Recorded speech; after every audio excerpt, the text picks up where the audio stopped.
Hey, so today I'm going to talk about the creation of some of the new characters in Marvel Comics that have come up in the past few years. Um, so this discussion actually it started.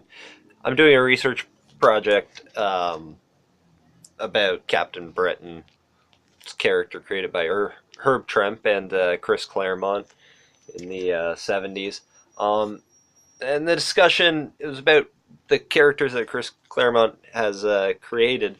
Um, because we started off with Captain Britain, and then we also talked about Siren, who is sort of a more minor X-Men character, but she shows up in Spider-Woman 37. It's her first appearance. She's actually dates Deadpool for a little bit in the comic books in the second Deadpool miniseries that they ever did.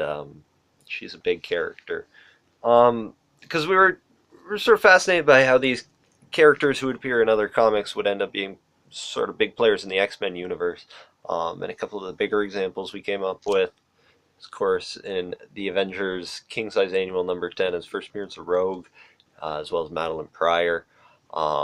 This is written by Chris Claremont as well. Um, and of course, Iron Fist number 14, and that's first appearance of Sabretooth to be, he's a big character in the Wolverine mythos and big villain for the X-Men. We also have Psylocke appearing in Captain Britain number 8 as Betsy Braddock to begin with. She becomes a big X-Men character. Um, we also have Mystique appearing in it's like Miss Marvel 15 to 17 are her first few appearances. And of course she's a huge player in the X-Men universe. So it's really interesting to see how he created these characters and got to use them and develop them.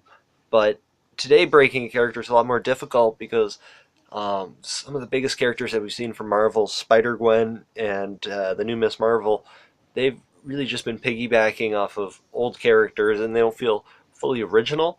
And hopefully that the company's going to do something else with the characters and further develop them as their own instead of continuing just to push, using the piggybacking of Spider-Man's legacy and Miss Marvel.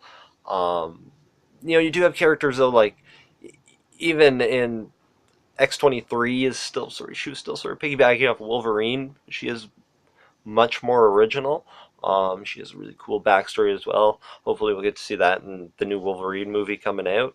Um, yeah, even Harley Quinn, piggybacking off Joker. So it's really tough to break new characters, and they do have to be, connected to.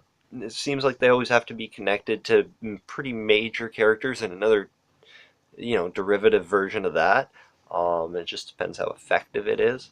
But it used to be easier to break new characters, and Chris Claremont serves an example of that because he managed to create so many characters and from one comic to and bring them into the X-Men and use them so effectively. But it's just not like that anymore, and the industry's really changed that way. But that's the way it is. Thanks for watching, and until next time.